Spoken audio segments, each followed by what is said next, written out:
¿Existe la filosofía latinoamericana? Un pensamiento periférico es un pensamiento situado.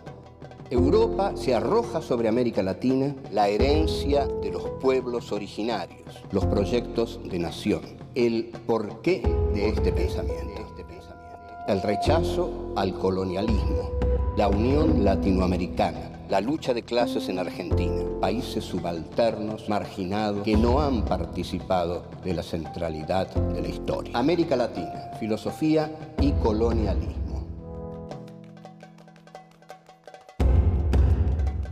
Encuentro 8. Tendencias historiográficas en Argentina. 1. La historia como conflicto. 2. El revisionismo histórico y la historiografía liberal. 3. Forja y la década infame. 4. Los hechos y las interpretaciones de los hechos.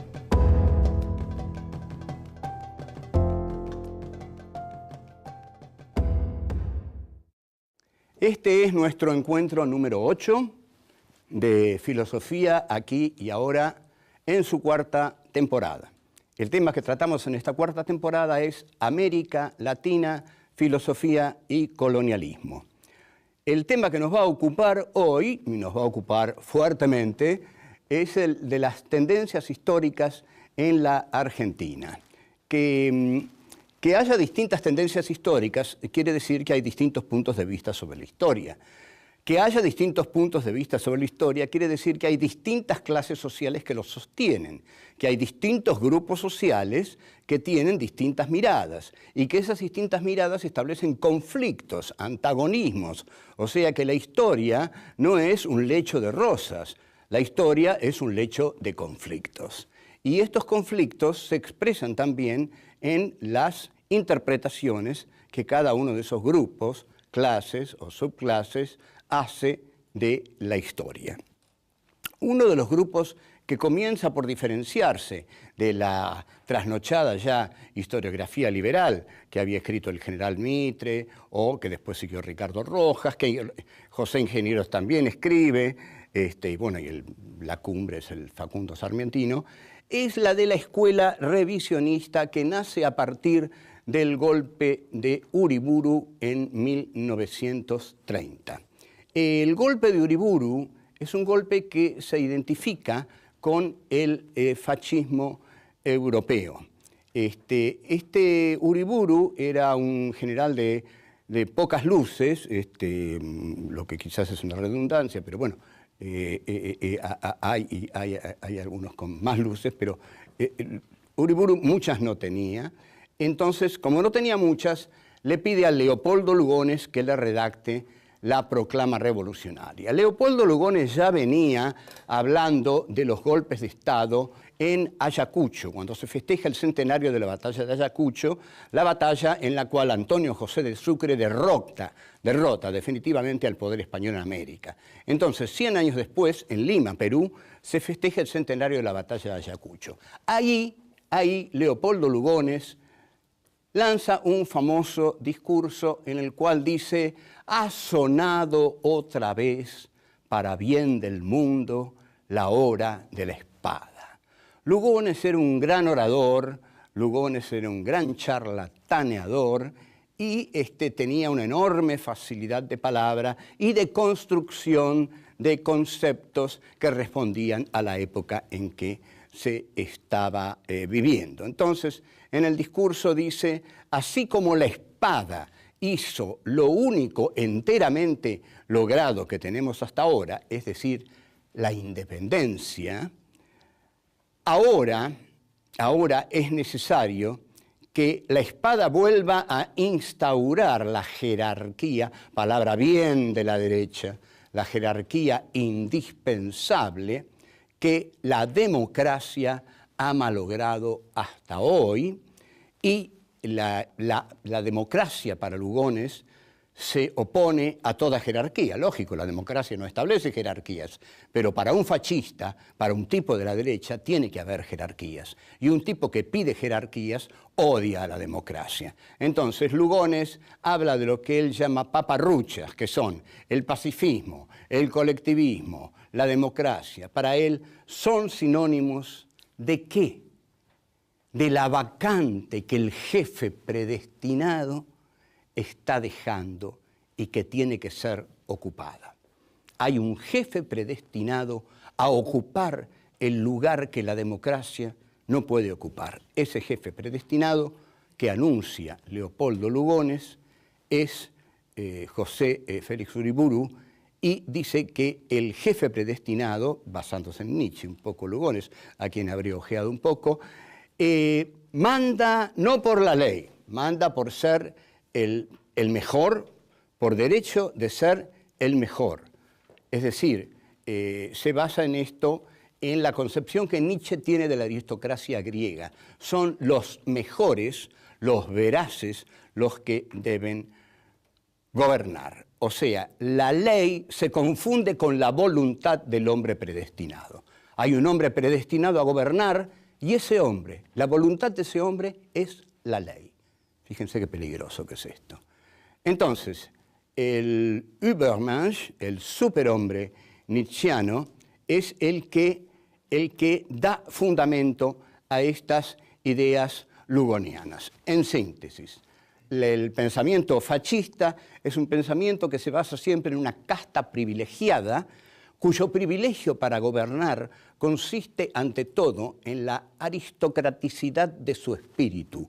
Son aristócratas espirituales que de su boca sale la verdad y establecen un jefe, y ese jefe establece la ley, y la ley es la expresión de la voluntad del jefe. No hay parlamento, no hay nada, todas esas son paparruchas. Hay un solo lugar del que surge la ley, de la voluntad del jefe. Esto es fascismo 100%.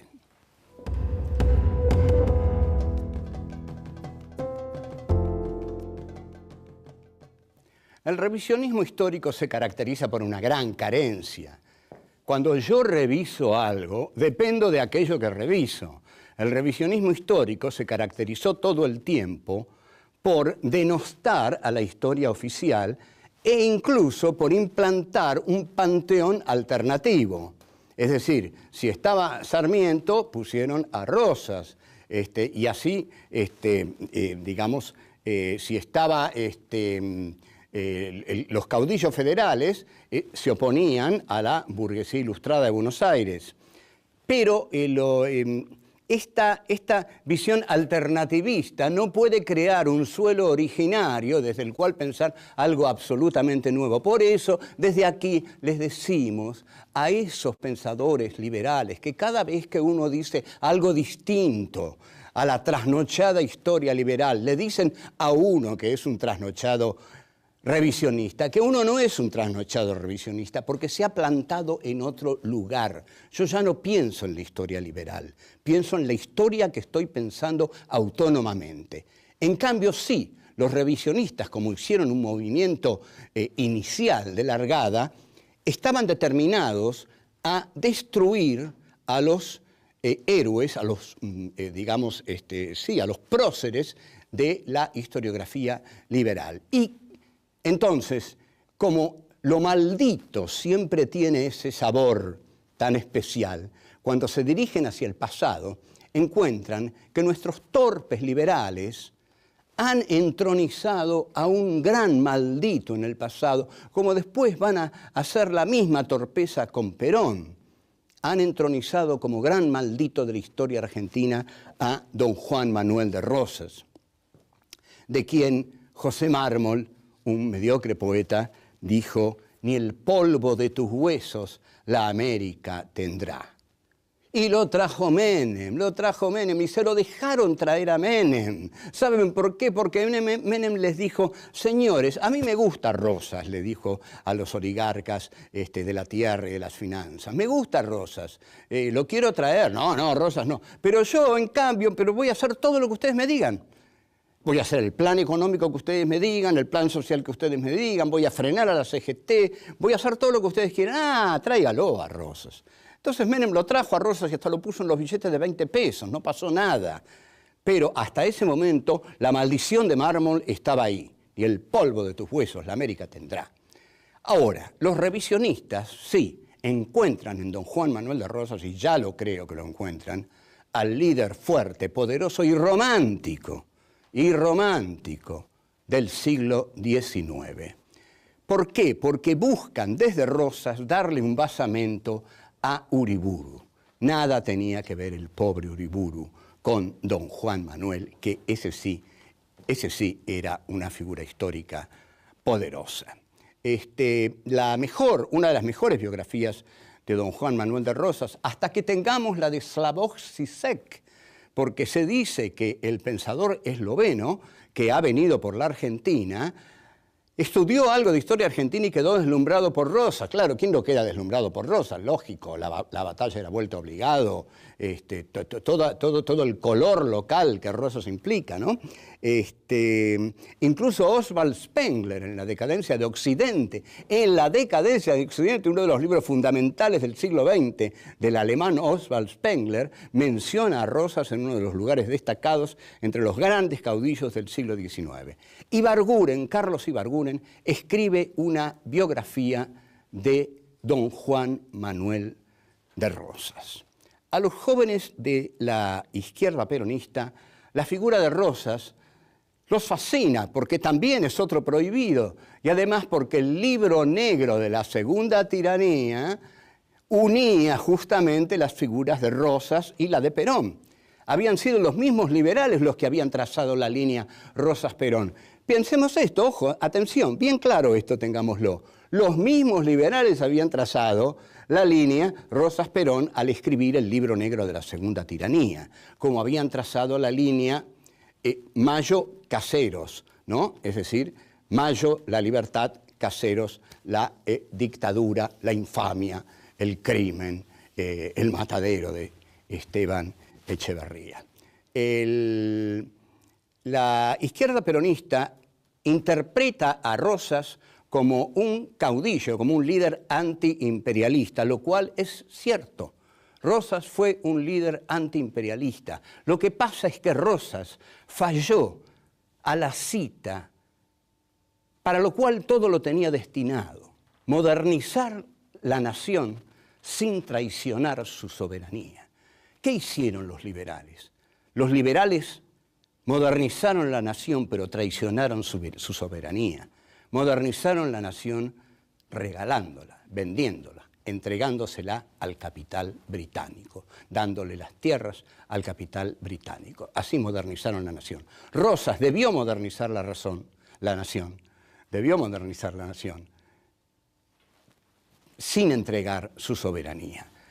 Y para eso estaba destinado, pero tenía demasiado odio a los gringos, Rosas, de modo que hizo una política de resistencia. Lo que no se le puede negar a Rosas es que hizo una política nacional de resistencia, lo cual se ve claramente en la gloriosa batalla de la Vuelta Obligado. Ya vengo.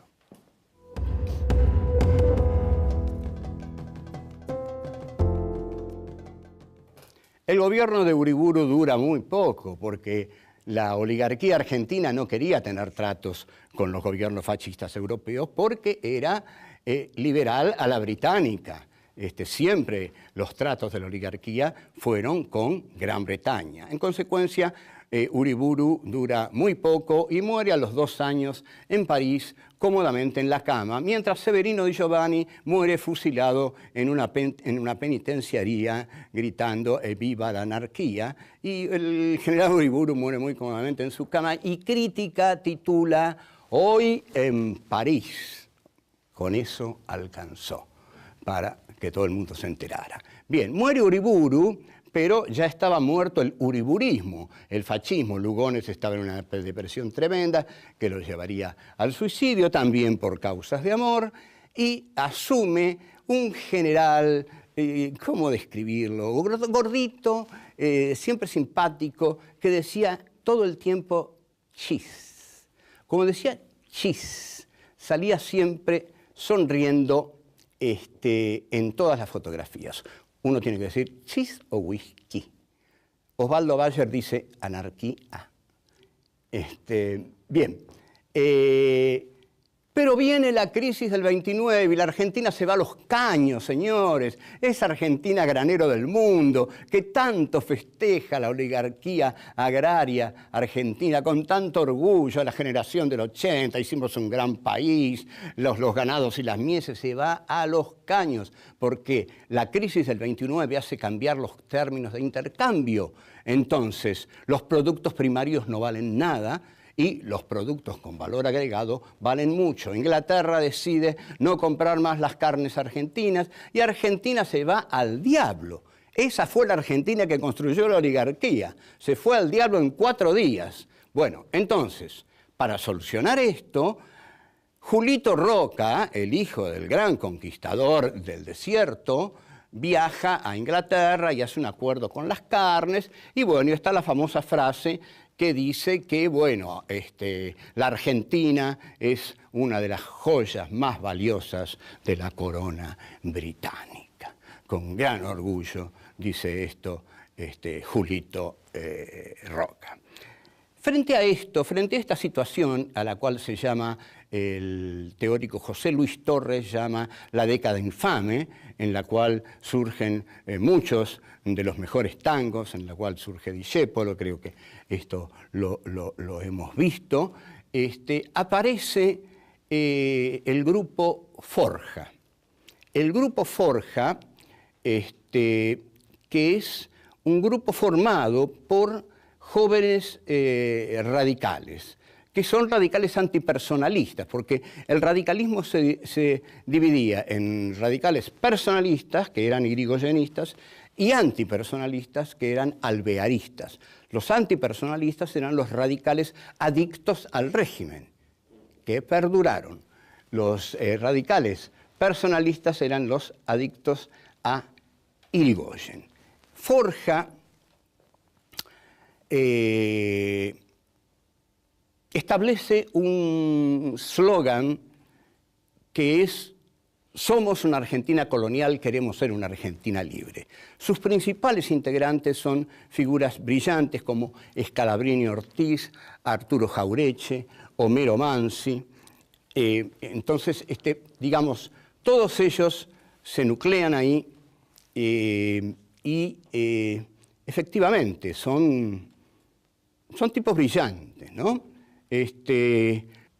Y los que no tenían formación teórica, como Scalabrini y Ortiz, se la hacían, se formaban teóricamente, y Scalabrini y Ortiz deja su costado literario, que se había plasmado en El hombre que está solo y espera, y escribe la historia de los ferrocarriles argentinos, que es un acto totalmente patriótico, porque él no estaba destinado a eso, y escribe realmente una muy seria y documentada historia de los ferrocarriles argentinos acerca de cómo fueron entregados y negociados con Gran Bretaña. Jauretche, por su lado, inaugura una ensayística irónica, despiadada, en la que muestra todo lo que logra el humor, todo lo que el humor es capaz de erosionar una ideología tomándole el pelo, que es lo que logra Jauretche con la oligarquía argentina. El grupo Forja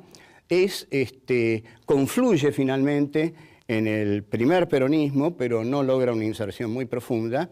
Y también tenemos como historiador liberal, del constitucionalismo liberal, como le gustaría decirlo a él, a Tulio Alperín Donghi, que bueno, es un historiador que ha escrito un libro que se llama Revolución y Guerra, muy valorado, y que después del golpe de Onganía se exilió y se dedicó a escribir libros fundamentalmente antiperonistas, con algún sólido basamento y con algún no sólido basamento. A mí no me interesan mucho los libros de Alperín Donghi. De este modo vamos a pasar a otra visión de que la historia da de los procesos políticos y sociales en la Argentina. Nos vemos.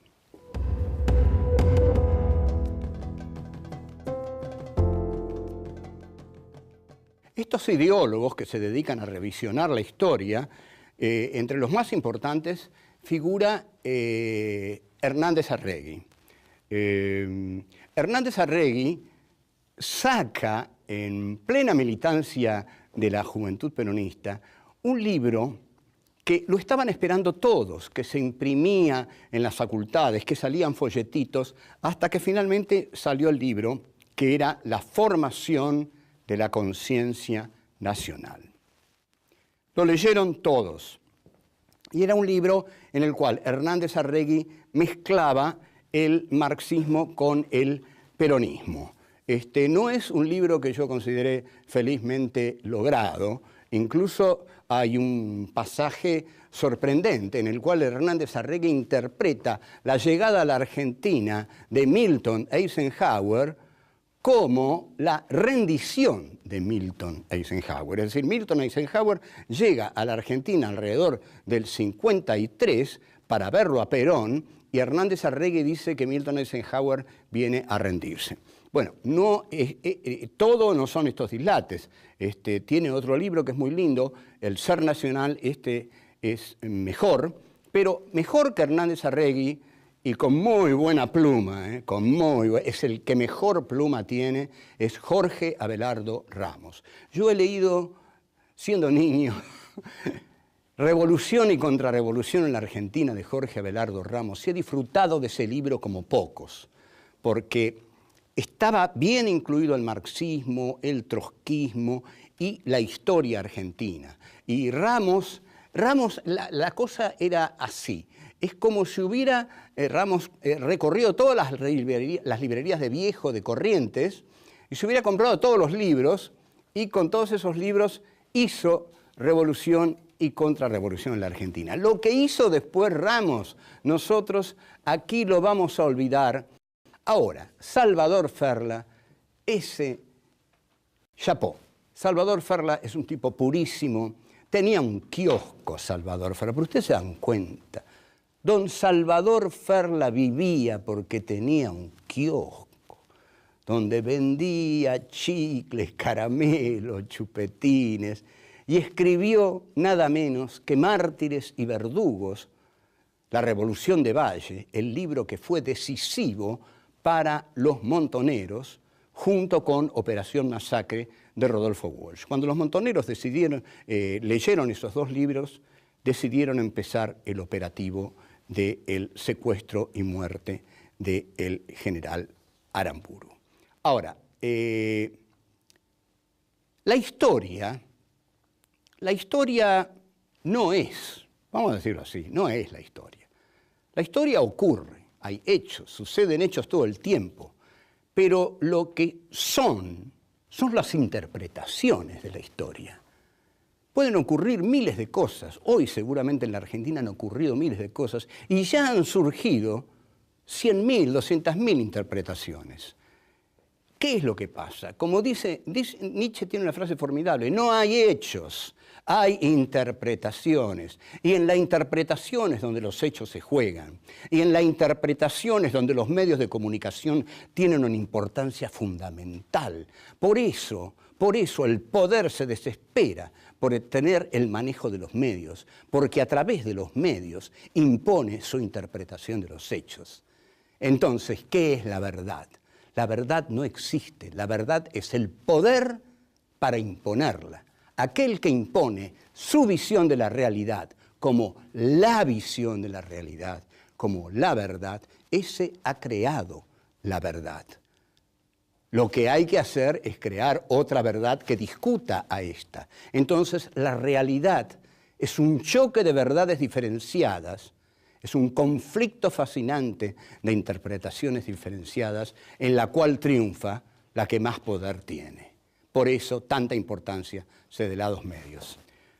Así, cada tendencia historiográfica en la Argentina es el esfuerzo lo más lúcido posible y lo más poderoso posible por imponer la verdad del grupo que impulsa esa tendencia historiográfica. Por eso hay distintas tendencias historiográficas, porque hay distintas interpretaciones de la realidad. La realidad no da la verdad.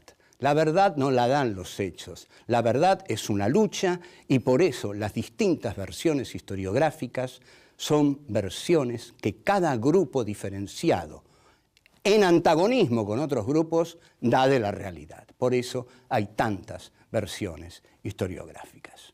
Bueno, chao, hasta luego.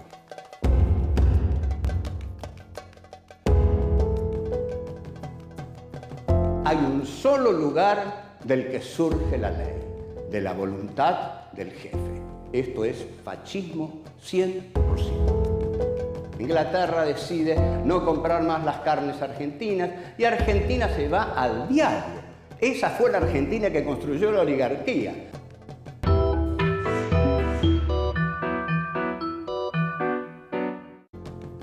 Dos, el revisionismo histórico y la historiografía liberal.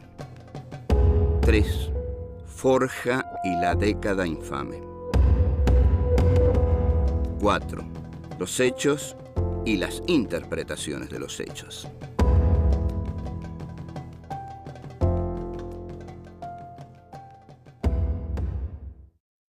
Este es nuestro encuentro número 8 de Filosofía aquí y ahora en su cuarta temporada. El tema que tratamos en esta cuarta temporada es América Latina, filosofía y colonialismo. El tema que nos va a ocupar hoy, y nos va a ocupar fuertemente, es el de las tendencias históricas en la Argentina, que Ayacucho, la batalla en la cual Antonio José de Sucre derrota definitivamente al poder español en América. Entonces, 100 años después, en Lima, Perú, se festeja el centenario de la batalla de Ayacucho. Ahí Leopoldo Lugones lanza un famoso discurso en el cual dice: ha sonado otra vez, para bien del mundo, la hora de la espada. Lugones era un gran orador, Lugones era un gran charlataneador y tenía una enorme facilidad de palabra y de construcción de conceptos que respondían a la época en que se estaba viviendo. Entonces, en el discurso dice: así como la espada hizo lo único enteramente logrado que tenemos, la cumbre es el Facundo Sarmientino, es la de la escuela revisionista que nace a partir del golpe de Uriburu en 1930. El golpe de Uriburu es un golpe que se identifica con el fascismo europeo. Uriburu era un general de pocas luces, lo que quizás es una redundancia, pero bueno, hay algunos con más luces, pero Uriburu muchas no tenía. Entonces, como no tenía muchas, le pide a Leopoldo Lugones que le redacte la proclama revolucionaria. Leopoldo Lugones ya venía hablando de los golpes de Estado en Ayacucho, cuando se festeja el centenario de la batalla de Ayacucho. Que haya distintas tendencias históricas quiere decir que hay distintos puntos de vista sobre la historia. Que haya distintos puntos de vista sobre la historia quiere decir que hay distintas clases sociales que los sostienen, que hay distintos grupos sociales que tienen distintas miradas y que esas distintas miradas establecen conflictos, antagonismos. O sea que la historia no es un lecho de rosas, la historia es un lecho de conflictos. Y estos conflictos se expresan también en las interpretaciones que cada uno de esos grupos, clases o subclases, hace de la historia. Uno de los grupos que comienza por diferenciarse de la trasnochada ya historiografía liberal que había escrito el general Mitre o que después siguió Ricardo Rojas, que José Ingenieros también escribe. ¿Existe la filosofía latinoamericana? Un pensamiento periférico es un pensamiento situado. Europa se arroja sobre América Latina la herencia de los pueblos originarios, los proyectos de nación, el porqué de este pensamiento. el rechazo al colonialismo, la Unión Latinoamericana, la lucha de clases en Argentina, países subalternos, marginados, que no han participado de la centralidad de la historia. América Latina, filosofía y colonialismo.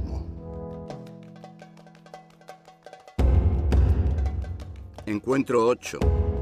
Tendencias historiográficas en Argentina. 1. La historia como conflicto.